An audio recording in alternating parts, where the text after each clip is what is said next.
one of the most fascinating and controversial polemicists on the planet. Now, Peterson says this is about free speech. You've said that men need to, quote, grow the hell up. Tell me why. He's a clinical psychologist whose fans treat him more like a rock star. And tonight, we go toe-to-toe and most definitely uncensored. People who don't grow up don't find the sort of meaning in their life that sustains them through difficult times, and they are certain to encounter difficult times.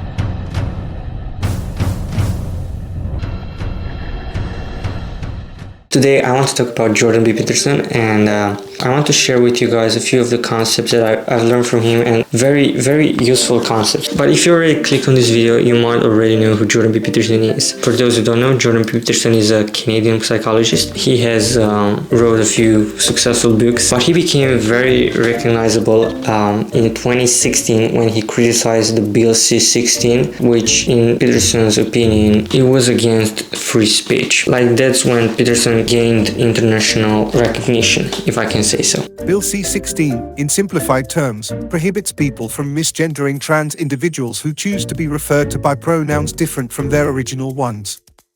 Many Canadians, including Peterson, considered this legislation as a violation of free speech.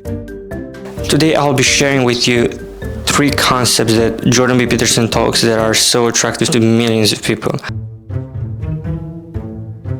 I'm going to start with the first one, which is the room, and to be more exact, it's your room. According to him and many other more psychologists, the room is a clear manifestation of your mind. It reflects the things going in your life. So imagine you're dealing with someone who's hoarding. Now, people who are hoarding are often older or neurologically damaged, or they have obsessive compulsive disorder. But then you walk into their house and there's like 10,000 things in their house. There's maybe 100 boxes, and you open up a box, and in the box there's some pens and some old passports and some checks and their collection of silver dollars and some hypodermic needles and some dust and, you know, a dead mouse, and there's boxes and boxes and boxes like that in the house. It's absolute chaos in there. Absolute chaos, not order, chaos. And then you think, is that their house, or is that their being? Is that their mind? And the answer is, there's no difference. There's no difference. So, you know, I could say, well, if you want to organize your psyche, you could start by organizing your room. If that would be easier, because maybe you're a more concrete person and you need something concrete to do. So you go clean up under your bed and you make your bed and you organize the papers on your desk, and you think, well, just exactly what are you organizing? Are you organizing the objective world, or are you objecting your field, or are you organizing your field of being, like your field of total experience? The room is a concept that Jordan B. Peterson talks with his clients that suffer from depression. One thing that you can control almost fully is your room. You know, you start cleaning up your room. You want to make your room better, much better. And, you know, I might say, well, if you were coming to see me for psychotherapy, the easiest thing for us to do first would just be to get you to organize your room. You think, well, is that psychotherapy? And the answer is, well, it depends on how you conceive the limits of your being. And I would say, start where you can start. You know, if something announces itself to you, which is a strange way of thinking about it, as in need of repair, that you could repair, then, hey, fix it. You fix 100 things like that, your life will be a lot different. The second concept that Jordan B. Peterson talks about is the spirit of play, and why is it important to go in life using the spirit of play. If there's a malevolent spirit that might inhabit you if you walk down the darkest possible road, what would be the opposite of that spirit if it was inhabiting you, so to speak, if you were walking down the most positive of roads? And I would say, I do believe this to be the case, that's play. So, you know, children play, and it says that there's a gospel statement that unless you become as little children, you'll never enter the kingdom of heaven. That's a very complicated statement. It means in part to regain the pristine perceptions of wonder that you had as a gift in some sense when you were a child. One of the reasons that you should become as a little child is so that you can see miracles when they unfold in front of you instead of being blinded by your own defensive cynicism. And children can definitely help with that. But also, children play. And you know, we sort of stop playing as we grow older and we think we mature out of it, but that's not right.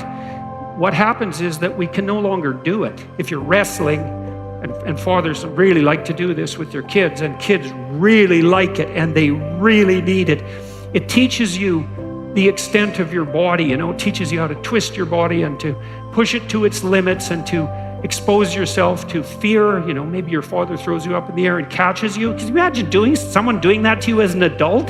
12-foot high person just tosses you in the air and catches you. It's no wonder children sort of scream with terror and delight, but they do, and they really, you just can't believe how much they need that to engage in that play, because they also learn what hurts them and what doesn't, because the most fun, direct physical play with kids pushes them right to the ragged edge of disaster, right? It's like it's right where it almost hurts that it's most exciting, and hardly what you're doing when you're playing is calibrating it to make sure that it's as exciting as possible, but not too exciting. And the rough and tumble play is deeply embodied. It's not just abstract, right?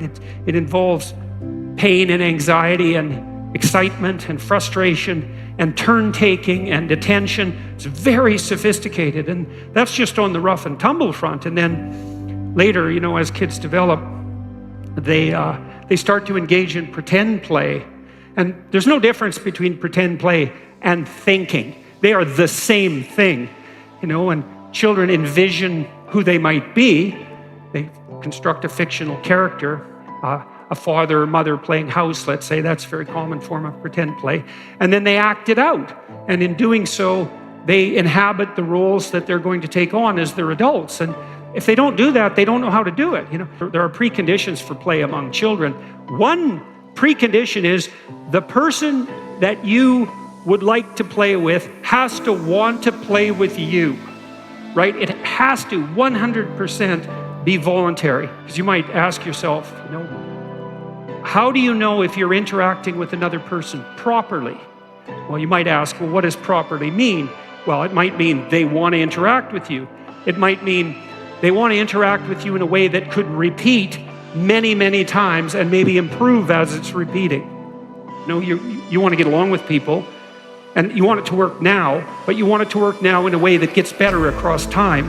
And then you might think, if that's the right way to act, whatever that means, and it's a stable right way to act, because it emerges out of iterated social interactions, that you might have an instinct to mark when that's happening, and that's what happens when you play. And people find that absolutely delightful. So you could say that a proper friendship is actually predicated, has its basis in the spirit of play. The third concept is treat yourself as someone you're responsible for helping. You don't want to wake up in your 40s full of regrets. This is something I've learned in the last 2-3 years. You gotta help yourself first before you help others. And this is not in a selfish way, because the only reason you want to treat yourself as someone you're responsible for is so that later in life you can help others. Well, first of all, if you as a being don't matter, then you don't have to do anything. It's a great justification for total lack of responsibility. And that really twigs something for me, because, people who are bent, let's say, or vengeful or angry are always looking for a reason why they don't have to be responsible for anything. Plus, it's a lot easier. And so the notion that consciousness is trivial immediately allows you to wander down that path. I've always been annoyed that, because I've heard sort of radical, clueless environmentalists say things like the planet would be better off without people on it, which is something that, you just cannot say that. If you say that and listen to yourself, you should go to a monastery for 3 years and never say a word and have a shower every 10 minutes until you've learned your lesson properly. You can't utter a more genocidal phrase than that, and of course you always do it in a display of your care for the world. It's well, if we just didn't have any people, it's well, we'll just line them all up and shoot them with machine guns. It's really sickening, it's appalling, and there's a hatred for humanity. Treat yourself like you're someone that you care about. Well, you want to treat other people like you would like to be treated, well then you have to figure out, how would you like to be treated? And while you'd like people to fawn all over you and just lay everything at your feet, it's no, that's not something you'd wish for someone that you were taking care of. And then there's an additional problem, which is it's often the case that people will treat other people better than they treat themselves.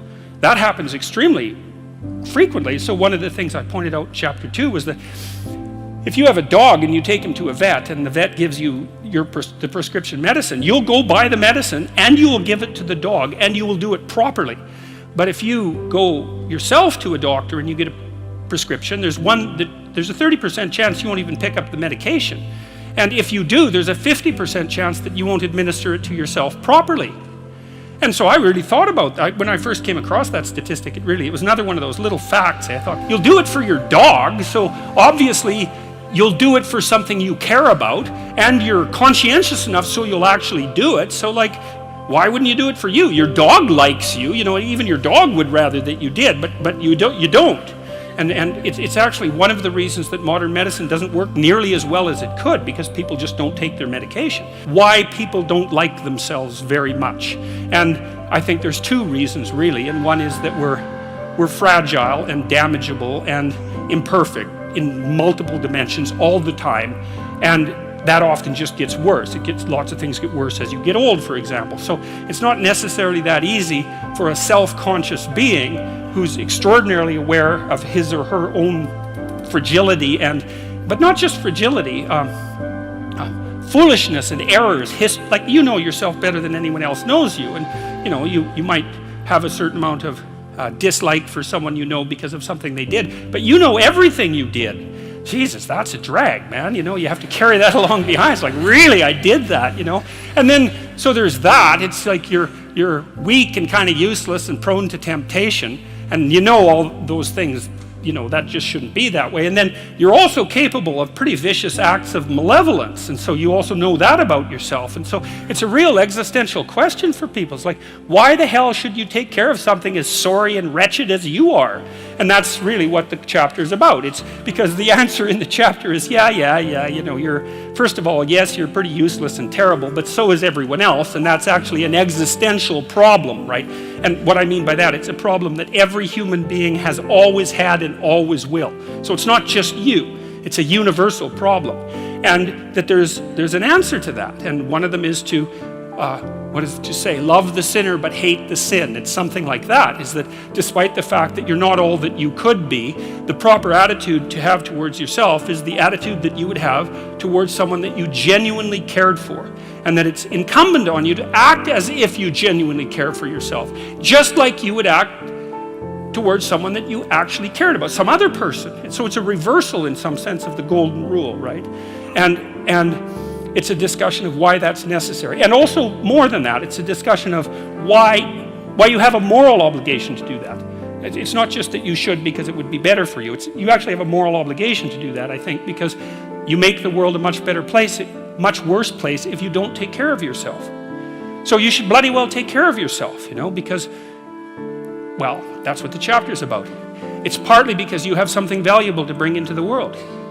That's the thing about being an individual. It's the thing that Western civilization has always recognized, that as an individual, you have a light that you have to bring into the world, and that if you don't bring it into the world is a dimmer place. And that's a bad thing, because when the world is a dim place, it can get very, very, very dark.